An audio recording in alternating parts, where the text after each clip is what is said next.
Nobody warned you that faith could feel like this. You are still showing up, still doing everything right. But somewhere along the way, something went quiet inside. The fire that used to drive you is now just embers. And the thought you have not said out loud is this: how much longer can I keep holding on? Here is what nobody tells you about that moment. You are not the first person to stand there. 2,000 years ago, an entire community of believers stood in exactly that spot, and someone sat down and wrote them a letter. Not a lecture, not a rebuke, not a motivational speech. The most carefully constructed, most compassionate argument ever written for why they should not let go. That letter is the book of Hebrews.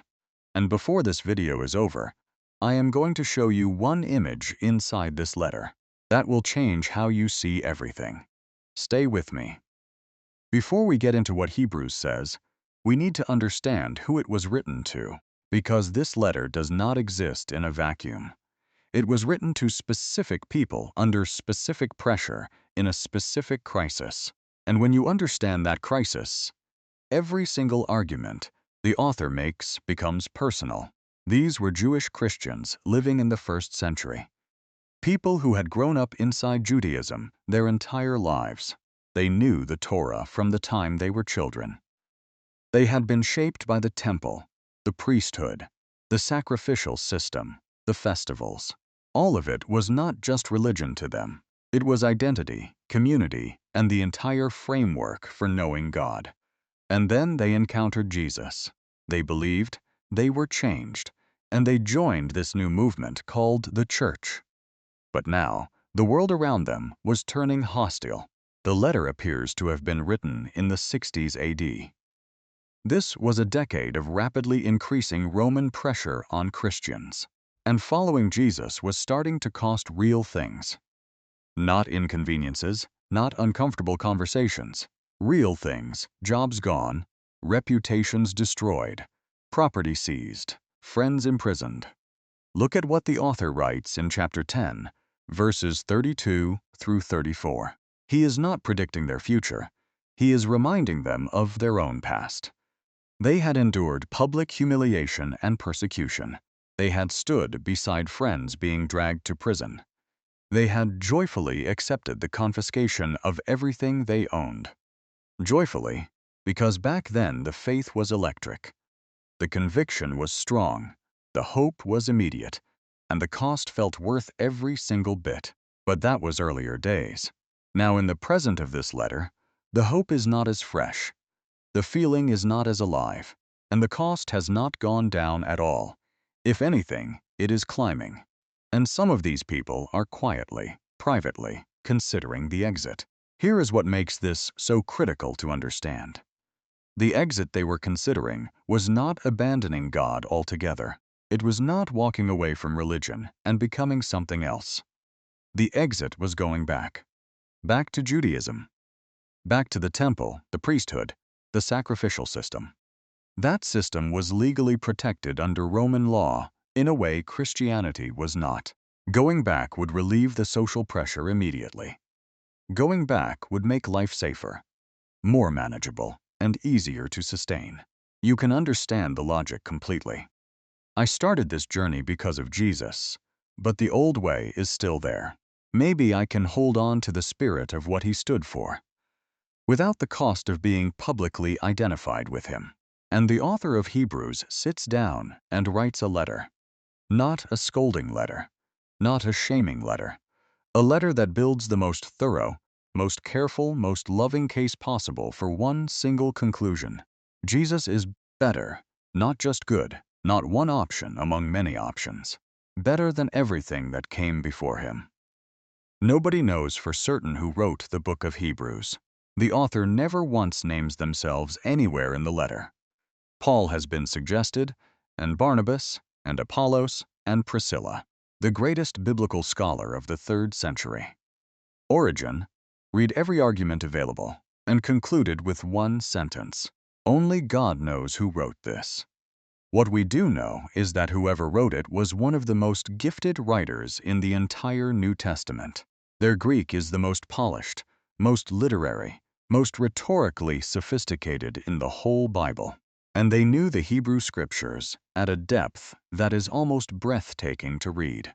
Every argument they build is drawn from inside the very tradition of the people they are writing to. They do not argue from the outside looking in.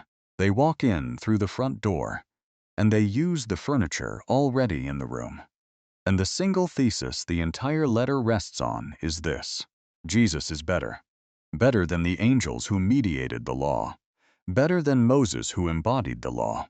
Better than the entire Levitical priesthood that upheld the law. Better than the sacrifices. Better than the temple. Better than the system itself. And if Jesus is better, then going back is not a safe, neutral, sideways move. Going back is walking away from the real thing, straight back into the shadow of it. These people deserve to understand exactly what they have before they let it go. The letter does not waste a single word.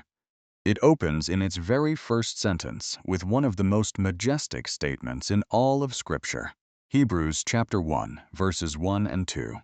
In the past, God spoke to our ancestors through the prophets, at many times and in various ways. But in these last days, He has spoken to us by His Son. In the past, prophets. In these last days, His Son. The author is not dismissing the prophets at all. He is placing them in their proper sequence inside one unfolding story.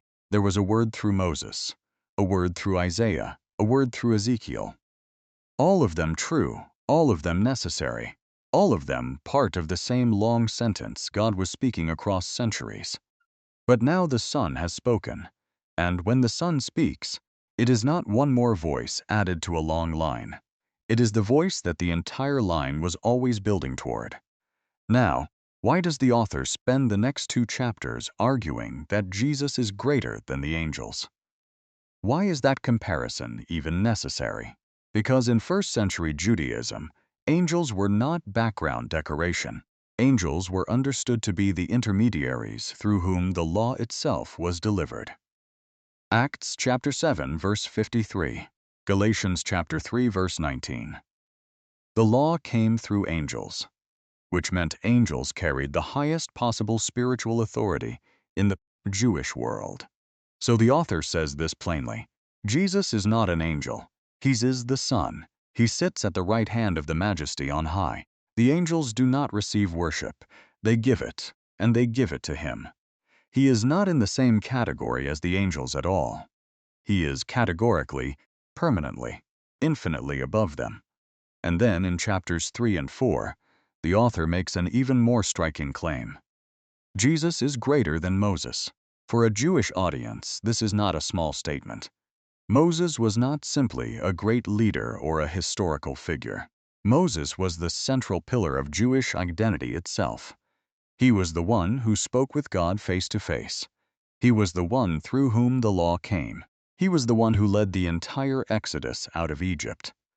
To say that someone is greater than Moses was one of the most audacious claims a person could make in that world, and the author makes it directly, without flinching. Moses was faithful in God's house as a servant. Jesus is faithful over God's house as the Son. The builder of a house is greater than the house itself. Moses pointed toward something real and coming. Jesus is the thing that Moses was pointing to. But here is where we need to pause, because there is something even bigger ahead. The author has argued that Jesus is greater than the angels who gave the law. He has argued that Jesus is greater than Moses who carried the law. But now he is about to make the argument that is really the heart of everything, and it involves a system so central to Jewish faith that dismantling it, even with compassion, was going to take every ounce of skill this author had. The priesthood. And before I get to the priesthood, I need you to understand one thing about the system it was built on. Because there is something hiding inside that system, something God built into it by design, that most people completely miss. And when you see it, you will understand exactly why the author of Hebrews calls it a shadow. Here is the situation inside the Old Covenant. The people of Israel needed to approach God. But God is holy, completely and utterly set apart, of a purity that human beings, in their broken condition, cannot simply walk into. There is a gap, not a small gap, not a manageable gap, an infinite gap between the holiness of God and the brokenness of humanity. And God, in His grace, built a bridge across it. That bridge was the priesthood, a group of men from the family of Aaron, from the tribe of Levi, set apart to serve as intermediaries. Their job was to stand between the people and God, to offer sacrifices that covered sin and maintained the relationship, to be the ones who could go where ordinary people could not go, and once a year, on the Day of Atonement, the day the Jewish people call Yom Kippur, the high priest would do something that no other human being on earth was permitted to do. He would enter the innermost room of the temple, the Holy of Holies, the room where the very presence of God dwelled above the Ark of the Covenant. He would go in, alone, with blood, and he would make atonement for all of Israel. This was the highest moment of the entire religious year, the closest any human being ever came to the full, unveiled presence of God. And then he would come back out, and the people would know. For another year, the relationship is intact. The gap is covered. But here is the detail the author of Hebrews wants you to sit with. The system never finished. Every single year, the high priest had to go back in. Every year, new blood, new sacrifice, new atonement. Because the blood of bulls and goats, however God prescribed it, however necessary it was, could not permanently remove sin. It could cover sin for now, for this year, for this season. But next year, it needed covering again. The author says this plainly in chapter 10, verses 1 through 4. The law is only a shadow of the good things that are coming, not the realities themselves. For this reason it can never, by the same sacrifices repeated endlessly, year after year, make perfect those who draw near to worship. A shadow, a picture, a placeholder, built by design with a limitation inside it. Because it was never meant to be the final thing. It was always pointing forward, pointing towards something that could actually finish the job. Now I need to introduce you to someone, and I know the name sounds like it belongs in a different kind of video entirely. But stay with me, because this is the piece that unlocks the whole letter. Let me ask you something first. Why would God place a character in the middle of Abraham's story? A character with no father listed, no mother listed, no birth record, no death record, no genealogy of any kind, and then never mention him again for over 1,000 years. That is not an accident. That is a setup. The character is Melchizedek. He appears exactly once in the entire Old Testament, in Genesis chapter 14. Abraham returns from battle, and this mysterious figure appears to meet him. He is identified as the King of Salem and the priest of God Most High. He brings out bread and wine. He blesses Abraham. Abraham gives him 1/10 of everything he has, and then Melchizedek simply disappears from the narrative. No follow-up, no explanation, no death scene, no closing chapter. He appears, he blesses, and he is gone. No beginning of days recorded, no end of life recorded. He simply exists outside of time, outside the normal rules of human genealogy. And then, over 1,000 years later, Psalm 110, which is the single most quoted Old Testament passage in the entire New Testament, says this about the coming king. You are a priest forever, in the order of Melchizedek, not in the order of Aaron. Not a Levitical priest requiring succession and repetition. A priest in the order of Melchizedek. A priesthood with no recorded beginning and no recorded end. Eternal, permanent, requiring neither repetition nor replacement. The author of Hebrews looks at that psalm and says, that is Jesus, not a priest who serves for a season and then passes the role to the next in line. A priest whose priesthood has no expiration date, no annual reset, no calendar that starts over. Jesus did not offer the blood of animals. He offered himself once, not to be topped up, not to be repeated, not to be renewed next Yom Kippur. Chapter 9, verse 26.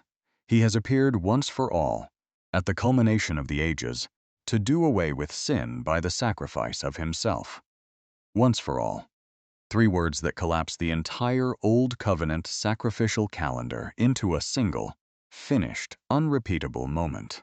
And then the author gives you the one image that holds everything together. Chapter 10, verses 11 and 12.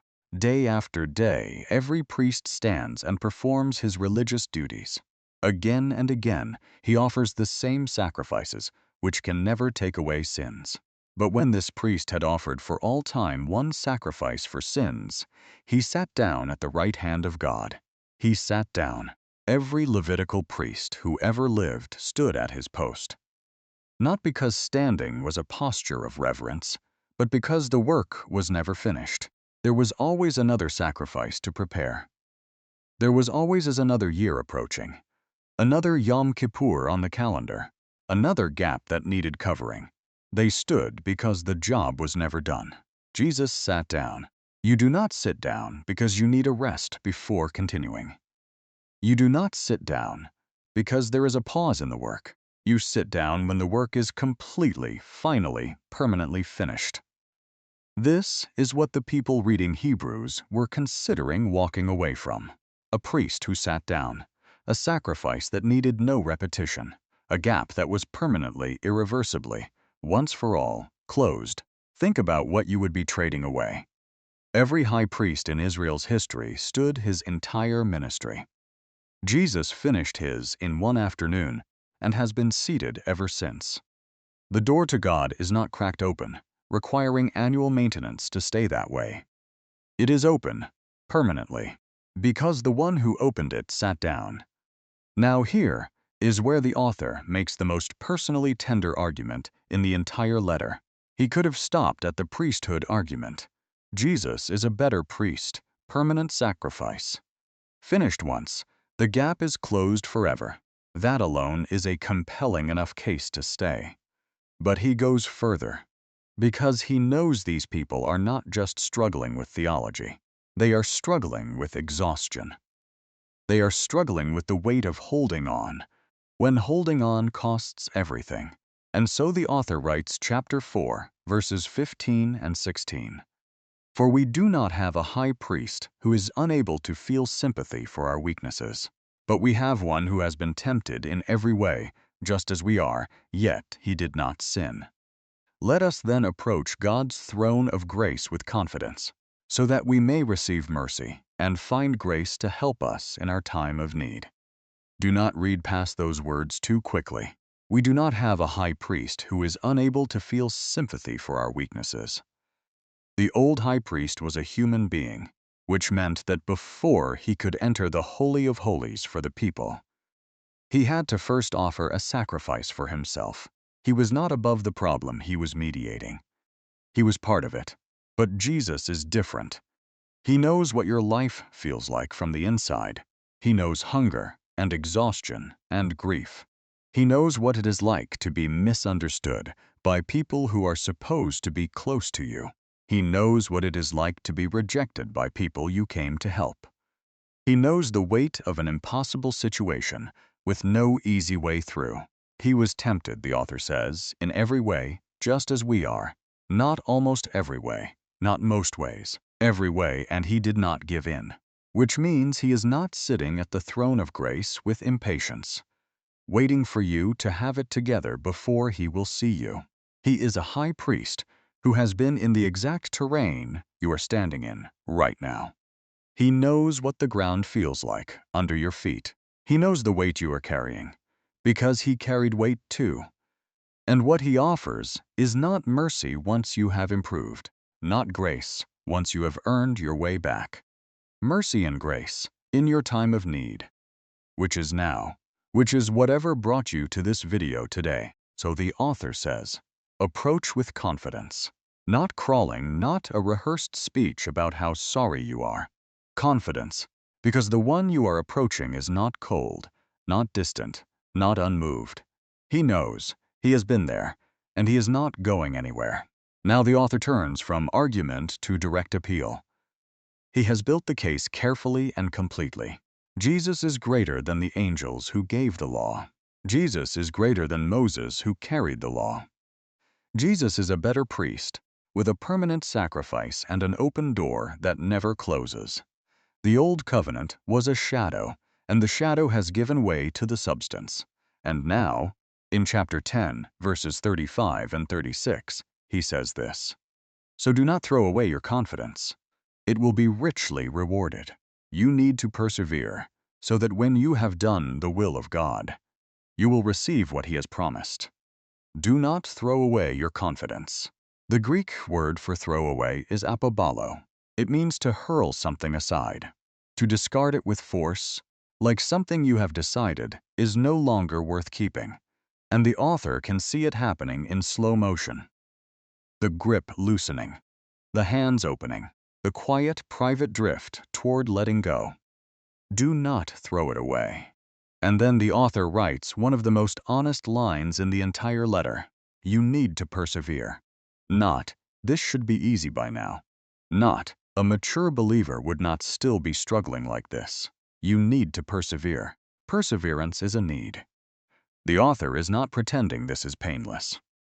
He is not offering a formula that makes the cost disappear. He is saying, "I know exactly what this costs. Hold on anyway, because here is what you cannot afford to miss right now. You are not holding on alone, and I need to show you the evidence." Chapter 11. This is one of the most powerful chapters in the entire Bible, and it begins with one of the most quoted definitions in all of Scripture. Verse 1.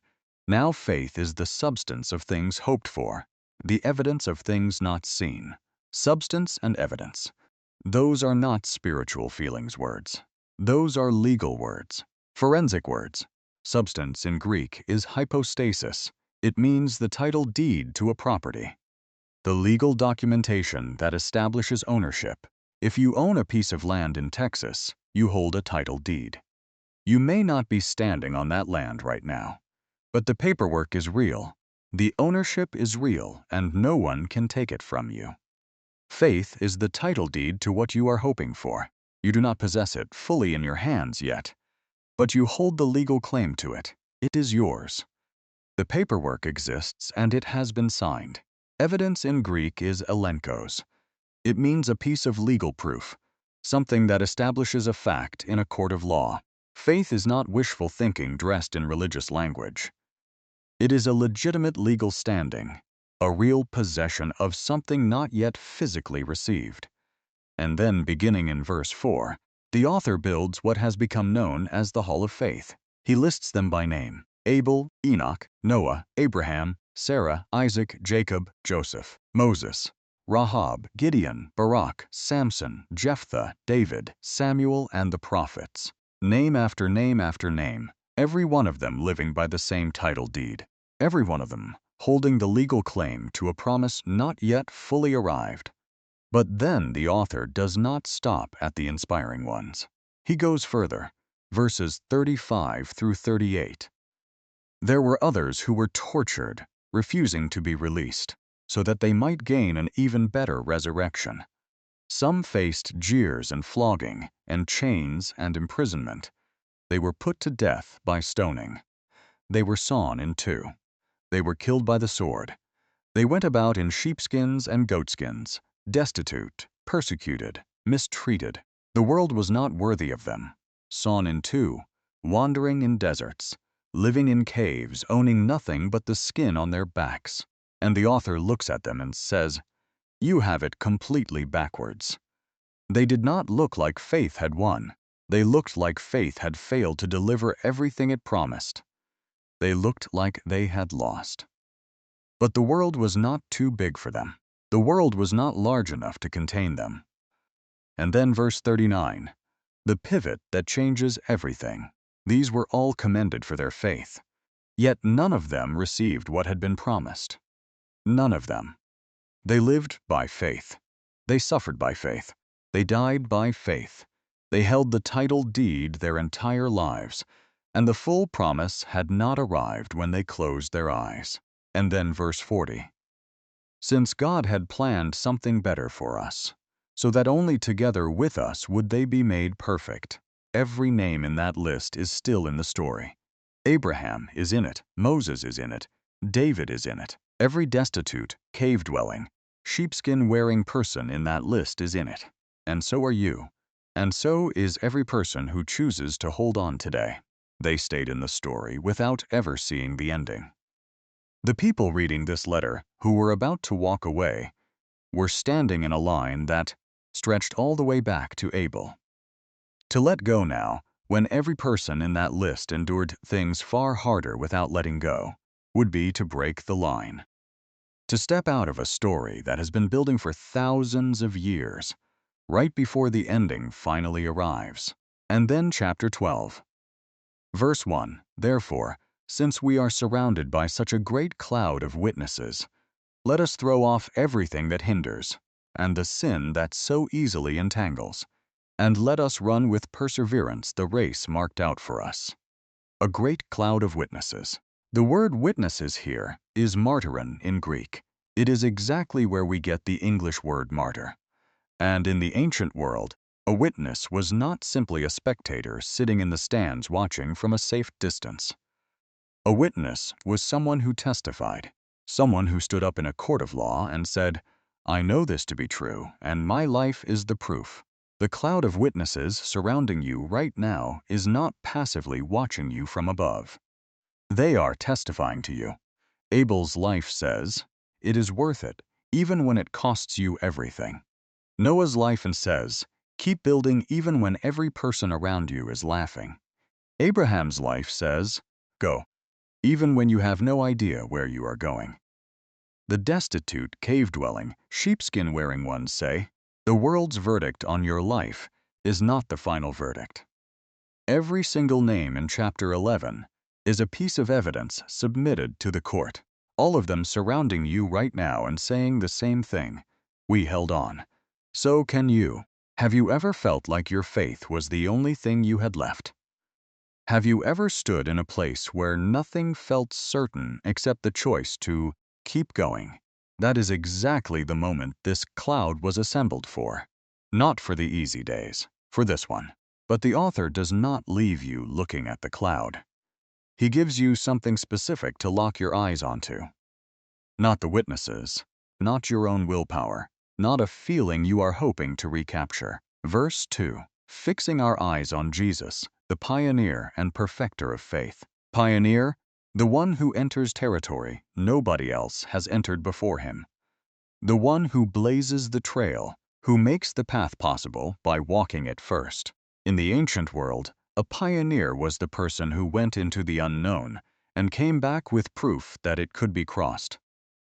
Perfecter, the one who takes something to its full, final, intended completion, who brings to its finished purpose the very thing you are still holding on to right now. Jesus is not simply the object of your faith. He is its author and its finisher. He ran the race in his own person. Through Gethsemane, where the weight was so heavy he sweat blood. Through the cross, where every human instinct screamed to stop.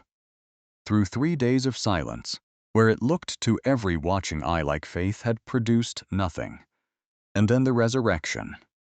And then verse 2, the last 4 words that change everything. He sat down. He sat down at the right hand of the throne of God. The pioneer reached the finish line. The race is run. The path is proven. And he is not sitting there with his eyes closed. He is watching you run, knowing from the inside what it costs to run this race. Knowing the weight of the long middle miles, having been in them himself. Knowing that the finish line is real, because he is standing in it right now. And he is not going anywhere. Let me bring everything together now. Hebrews is not a complicated book. It is a compassionate book. It is a letter written by someone who could see a group of people letting go of something they could not afford to let go of, and who made the most thorough, most carefully constructed, most loving case possible for why they should hold on. Here is the whole argument in one place. The Old Covenant was real. The prophets were real. Moses was real. The priesthood was real. The sacrifices were real. The temple was real. The system was real. But all of it was a shadow, a picture, a placeholder, built by design to point forward to someone who would be the substance behind every shadow. Jesus is the substance. He is the word that every prophet was pointing toward. He is the priest who sat down, because his sacrifice does not need repeating. He is the high priest who entered the real Holy of Holies, not with animal blood, but with his own. Not to come back out, but to sit down. He is the pioneer of a faith held not on feelings or circumstances, but on the legal title deed of a promise that cannot be revoked. And going back, walking away from this, is not a sideways move. It is not a safe option, not a neutral choice. It is stepping out of the sunrise and back into the painting of a sunrise. It is trading the real thing for the picture of the real thing. You have a priest who sat down. You have a sacrifice that is done. You have a door to the throne of grace that is permanently, irreversibly, eternally open. You have a cloud, every name from Abel to the last martyr of the first century, all of them testifying the same thing. Hold on. You have a pioneer who is already at the finish line, seated, watching you run, knowing the cost of every single step. Now I want to speak to 3 specific people before this video ends. If you are tired, genuinely, deeply, bone-tired of holding on, if what started as something alive and real now feels like going through the motions, Hebrews was written for you, specifically for you, by someone who saw exactly this moment coming 2,000 years in advance. And their answer is not generate more enthusiasm, feel more, try harder.